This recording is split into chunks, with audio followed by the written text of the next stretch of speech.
தைப்பூசம் பற்றி நாம பார்த்துட்டு வரோம். தைப்பூசம் உருவானது எல்லோருக்கும் தெரியும்.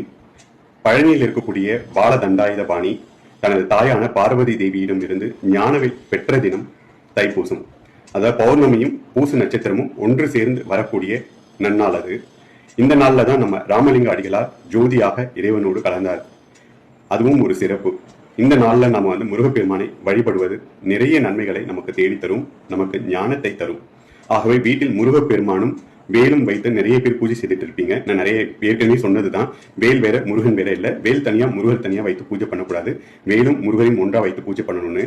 இந்த தைப்பூசம் அன்று நீங்க வீட்டில் வைத்திருக்கும் விக்கிரகத்திற்கு பாலாபிஷேகம் செய்வது மிகவும் நல்லது.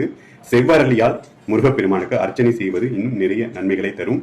உங்கள் வீட்டு அருகாமையில் இருக்கக்கூடிய முருகப்பெருமானுக்கு செவ்வரளி கொண்டு சென்று அவருக்கு அர்ச்சனைக்கு தாருங்கள்.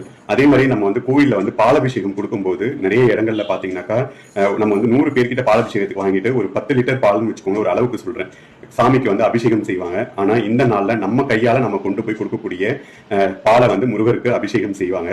ஆகவே உங்களுக்கு வாய்ப்பு கிடைத்தால் உங்கள் கையால் பால் கொண்டு போய் முருகருக்கு அபிஷேகம் செய்வதற்கு கொடுங்கள். இந்த நாளில் எல்லோருக்கும் எல்லா நலன்களையும் முருகப்பெருமான் வழங்கிட எனது பிரார்த்தனைகள்.